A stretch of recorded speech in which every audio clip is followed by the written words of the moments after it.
नाज़रीन, एक फ़रिश्ता जो लाखों साल से अल्लाह की इबादत में मसरूफ़ है, अपने करीब से एक इंसानी रूह को गुजरते हुए देखता है और ये देखकर वो हैरान रह जाता है कि इस रूह के पास करोड़ों साल की इबादत मौजूद है। हालांकि कुर्राए अर्ज़ पे वो कुछ साल गुजार कर आया है। वो फरिश्ता हैरत में डूब जाता है कि आखिर ये कौन सा जिक्र करता है कि जिसके साथ इसे करोड़ों साल की इबादत का सवाब मिला है। कुरान पाक में अल्लाह फरमाता है कि दिलों का इत्मीनान और सुकून मेरे जिक्र में है। तो फिर ये बेशतर लोग जो विर्द वज़ाइफ पढ़ते हैं वो उस सुकून को क्यों हासिल नहीं कर पाते। कुरान पाक एक ही है, लेकिन इसके अंदर मोमिन के लिए हिदायत मौजूद है और जालिम इसी से अपना खसारा और नुकसान बढ़ा लेता है। नाज़रीन, अल्लाह ने 18,000 जहान तख्लीक फरमाए हैं। आखिर वो जहान हमारी नज़रों से ओझल और पोशीदा क्यों है? जब आलमे अरवाह में अलस्त के मकाम पर तमाम रूहों ने अल्लाह की रबूबियत का इकरार किया तो वो वादा, वो इकरार हमें याद क्यों नहीं है? हज़रत अली अलैहिस्सलाम फरमाते हैं कि इंसान समझता है कि उसका जिस्म छोटा सा है, लेकिन वो ये नहीं जानता कि इस छोटे से जिस्म में कितना बड़ा जहान आबाद है।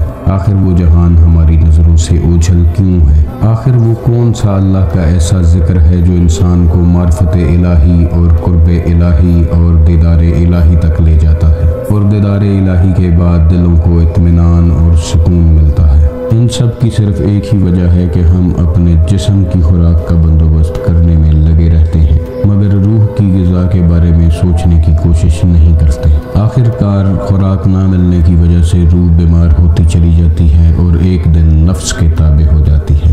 और नफ्स वो है कि जो इंसान और अल्लाह के दरमियान एक बहुत बड़ा हिजाब है। जो लोग इस हिजाब को हटाने में कामयाब हो जाते हैं उन्हें ही मकसद हयात मिलता है। आखिर कोई तो ऐसा जिक्र है कि जिसके ज़रिए रूह जिंदा होती है और खालिक हकीकी से जा मिलती है। इस वीडियो में आज बहुत से राजों से पर्दा उठाएंगे।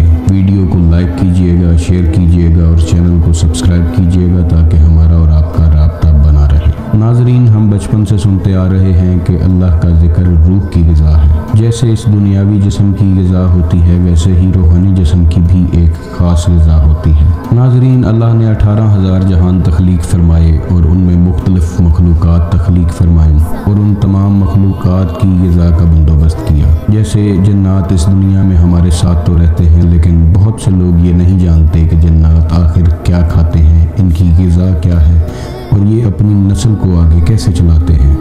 हर मखलूक की एक ख़ास मरगूब ग़िज़ा होती है जिसके अंदर उसकी हयात का सामान रखा जाता है। जैसे रेशम का कीड़ा शहतूत खाता है तो रेशम पैदा करता है। शहद की मक्खी फूलों का रस चूसती है तो शहद पैदा करती है और तंदुरुस्त रहती है। घास खाने वाले जानवर गोश्त नहीं खाते और गोश्त खाने वाले घास नहीं खाते। जिस मखलूक की जो ग़िज़ा है, अगर वो उससे ना मिले तो वो आहिस्ता आहिस्ता कमज़ोर होती जाती है और एक दिन मर जाती है। नाज़रीन, इंसान दो चीज़ों का मरकब है। एक ज़ाहिरी जिस्म जो हमें नज़र आता है और एक वो जिस्म है जो नज़र नहीं आता, जिसे हम रूह कहते हैं। जिस्म सिर्फ दो चीज़ें जानता है कि अपनी ग़िज़ा का बंदोबस्त करना, अपने आप को तंदुरुस्त रखना और अपनी नस्ल को आगे बढ़ाते रहना, जबकि रूह जहाँ से आई है हमेशा वहाँ जाना चाहती है। रूह अल्लाह का अमर है और ये अल्लाह की तरफ ही राग़िब होती है। रूह हमेशा से खालिक हकीकी की मार्फत के लिए तड़पती रहती है और मार्फत इलाही, कुर्बे इलाही और दीदार इलाही रूह की मंजिलें हैं। हमारी बदकिस्मती ये है कि हमें जिस्मानी खुराक के बारे में तो बताया जाता है, लेकिन रूहानी खुराक के बारे में ज़्यादा इन्फॉर्मेशन नहीं दी जाती। तो आज आप जान लेंगे कि रूह की ग़िज़ा क्या है और रूह को ज़िंदा और ताबिंदा रखने के लिए आखिर करना क्या है। नाज़रीन, एक ज़िक्र ज़बान से किया जाता है। कुछ लोग हल्की आवाज़ में करते हैं और कुछ ऊंची आवाज़ में करते हैं। अल्लाह के मुख्तलिफ सिफ़ाती नामों से अल्लाह को पुकारा जाता है और उस ख़ास नाम के असर को आप अपनी ज़िंदगियों में महसूस करने लगते हैं। ज़बान हर वक्त ज़िक्र अल्लाह में मसरूफ़ रहती है और ज़बान में तासीर पैदा हो जाती है। सुल्तानुल आरफीन हज़रत सकी सुल्तान बहू फरमाते हैं कि ज़िक्र का ताल्लुक आवाज़ से नहीं है। आवाज़ के साथ किया गया ज़िक्र ज़बान की ग़िज़ा तो हो सकता है, मगर रूह की ग़िज़ा नहीं हो सकता। कुरान में मुख्तलिफ जगहों पे अल्लाह के जिक्र का हुक्म मौजूद है, जैसे कि अल्लाह एक जगह पे फरमाता है कि अपने रब का जिक्र करो खुफिया तरीके से। बेशक कुरान में अल्लाह ताला की बेहद निशानियाँ मौजूद हैं और हमें उस पर गौर व फिक्र करने की ज़रूरत होती है। अब ये खुफिया तरीके से किया जाने वाला जिक्र दूसरे अज़कार से बिल्कुल अलग और मुख्तलिफ है। बरसगीर पाको हिंद में बहुत से सूफिया कराम का सिलसिला चलता आया है और बहुत से सूफिया कराम ने जिक्र का ताल्लुक सांसों के साथ बताया है। बहुत से लोग कलमा तैयबा का जिक्र सांसों के बाहर जाने और अंदर आने के साथ करते हैं।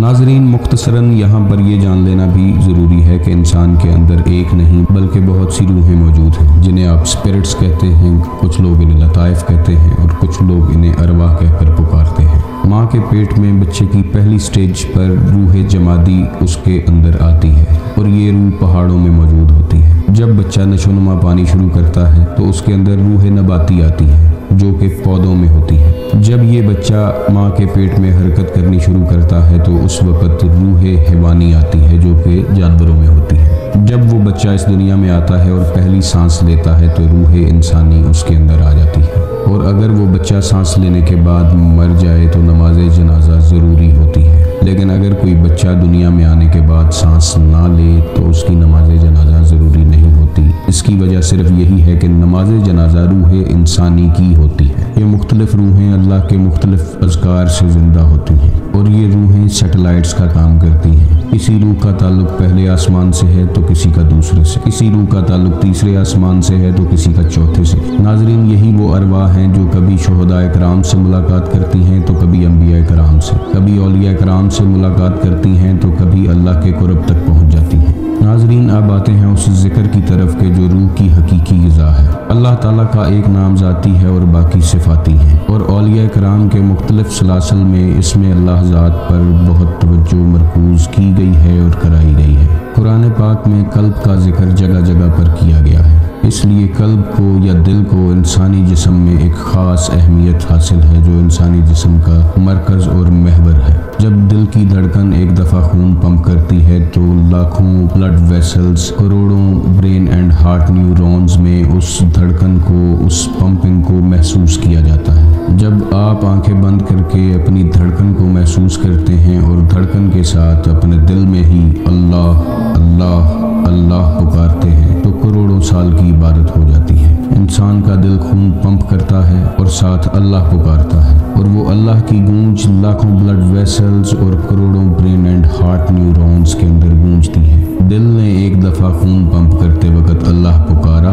और करोड़ों दफ़ा अल्लाह का नाम जिस्म के रोम रोम में गूंजा। यही वो ख़ास इबादत है कि जिसके ज़रिए इंसान फरिश्तों पर सबकत ले जाता है, क्योंकि फरिश्ते के पास नूरानी जिस्म तो मौजूद है मगर उसमें दिल नहीं है। जब कुछ अरसा इंसान दिल से अल्लाह का नाम पुकारता रहता है तो आहिस्ता आहिस्ता उसकी रूह फड़फड़ाने लगती है। ख्वाबों का एक लामुतनाही सिलसिला शुरू होता है और इंसान अपने आप को पहचानना शुरू करता है, और जब ये रूह मुकम्मल तौर पर हयात पाती है तो मार्फत इलाही और कुर्ब इलाही की मंजिलों से गुजरती हुई दीदार इलाही तक पहुँच जाती है। उसके बाद इंसान इश्क़ इलाही में मुब्तला हो जाता है और अल्लाह का कुर्ब हासिल कर लेता है, और इंसान को वो मकाम हासिल होता है कि जिसके बारे में अल्लाह ने हदीस कुदसी में फरमाया कि जब कोई शख्स मेरा कुर्ब हासिल करता है यहाँ तक कि मैं इससे मोहब्बत करने लगता हूँ। जब मैं इससे मोहब्बत करने लगता हूँ तो मैं इसके कान बन जाता हूँ जिनसे वो सुनता है, इसकी आंखें बन जाता हूँ जिनसे वो देखता है, इसके हाथ बन जाता हूँ जिनसे वो पकड़ता है, और इसके पाँव बन जाता हूँ जिनसे वो चलता है। यानी इंसान के रोम रोम में अल्लाह समा जाता है, और उसके बाद इंसान जो भी करता है वो अल्लाह की मर्ज़ी से करता है। कुर्ब इलाही में डूबता डूबता इंसान अपनी ज़ात को फना कर देता है। फना का मकाम वो मकाम है कि जिसके बारे में हदीस पाक में इशारा है कि मूतू कबला अंता मूतू, कि मर जाओ इससे पहले कि तुम्हें मौत आ ले। बेशक ये इशारा फना फिल्लाह की तरफ ही है। जब इंसान अपनी ज़ात को फना कर देता है तो ये जहान और दूसरे कई जहान इंसान के लिए एक जैसे हो जाते हैं। वो इस दुनिया में रहते हुए मुख्तलिफ जहानों की सैर करता है, जैसा कि 18,000 जहान अल्लाह ताला ने अपने औलिया अल्लाह शुहदा और अम्बिया की परवाज के लिए तख्लीक फरमाए। तो इंसान अपनी रूह को जिंदा करने के बाद उन जहानों का मुशाहिदा करता है और अल्लाह ताला की निशानियों से अल्लाह ताला के मजीद करीब होता चला जाता है। और फिर एक मकाम आता है कि अल्लाह इसे दुनिया के सामने जाहिर कर देता है, जैसे सूरज अपनी रोशनी को जाहिर करता है और कस्तूरी अपनी खुशबू को जाहिर कर देती है। ये वो मकाम है कि जिसके बारे में कुरान पाक में अल्लाह फरमाता है कि मेरे वो बंदे ला खौफुन हो जाते हैं, यानी उन्हें किसी चीज़ का डर और खौफ नहीं रहता, चाहे वो मौत ही क्यों ना हो। धड़कनों से किया गया ये जिक्र इंसान की रूह को नफ्स की कैद से आज़ाद करवाता है और उसकी रूह को दवाम बख्शता है। ऐसा शख्स इंसानियत के लिए मंबाए फयूज़ो बरक़ात बन जाता है और लोगों की हाजत रवाई करता है। दुखी इंसानियत के लिए हमेशा पेश पेश रहता है, मजलूम से मोहब्बत करता है और जालिम को अपनी ठोकर पर रखता है। बीमारों की बीमारियां छीन लेता है, बदबख्तों की बदबख्तियां छीन लेता है, दुखियों के दुख छीन लेता है, मोहब्बत से नफरत को ख़त्म कर देता है। अल्लाह फरमाता है कि और हम तुम्हें दिखाएंगे अपनी निशानियां खुले आसमान तले और तुम्हारे अपने ही अंदर कि तुम कह उठोगे कि यही हक है। तो अल्लाह की पहचान अल्लाह की निशानियों से की जा सकती है और अल्लाह की निशानियां ज़िक्र इसमें अल्लाह ज़ात से ज़ाहिर होती हैं। नाज़रीन, जब लाखों करोड़ों अरबों फरिश्ते अल्लाह की इबादत के लिए मौजूद थे तो फिर इंसान का तख्लीक करना सिर्फ इबादत के लिए नहीं था। एक हदीस कुदसी में है कि अल्लाह फरमाता है कि मैं एक छुपा हुआ ख़जाना था और मैंने चाहा कि पहचाना जाऊँ। तो इंसान इस दुनिया में अल्लाह ताला की पहचान के लिए आया है, जिस पहचान को मार्फत इलाही कहते हैं। अगर तो इस दुनिया में आकर इंसान ने मार्फत इलाही हासिल कर ली तो ठीक है, वरना उसका दुनिया में आना या ना आना एक बराबर ही है। मार्फत इलाही ही वो मंजिल है कि जिसके लिए इंसान इस दुनिया में आया है। लोगों की गलतियाँ कोताहियाँ नोट करने की बजाय ज़रूरत है कि हमें अपने ऊपर काम करना चाहिए। अपने अंदर का सफ़र ही है जो करना है। मन में अपने डूब के पा जा सुरागे ज़िंदगी, तू अगर मेरा नहीं बनता ना बन, अपना तो बन। तो नाजरीन, अपने अंदर का सफ़र बहुत ज़रूरी है और इस सफ़र में इसमें अल्लाह ज़ात बहुत बड़ी रहनुमाई है। इस बताए गए तरीके से अगर आप ज़िक्र इसमें अल्लाह ज़ात को जारी रखते हैं तो इसकी बेपनाह रूहानी ताकत का मुशाहिदा आप बहुत जल्द करेंगे। आप देखेंगे कि कैसे ज़िक्र इसमें अल्लाह ज़ात जो दिल से किया जा रहा है और धड़कनों से किया जा रहा है आपकी ज़िंदगी में रंग और रोशनियाँ लेके आएगा और आपकी रूह रोशनियों में नहाना शुरू करेगी। आपकी आंखों के सामने ऐसे ऐसे जहान खुलेंगे जो आज से पहले आपने नहीं देखे होंगे। ऐसे ऐसे नफूस से मुलाकात होगी जिनके बारे में आम आदमी सोच भी नहीं सकता। अल्लाह आपको और मुझे मार्फत इलाही का छोटा सा कतरा भी नसीब फरमा दे तो इस दुनिया में आने का मकसद पूरा हो जाएगा। इस दुआ के साथ वीडियो को ख़त्म करते हैं कि आप खुश रहें, आबाद रहें, अल्लाह आपके घरों को सलामत रखे। अल्लाह हाफ़िज़।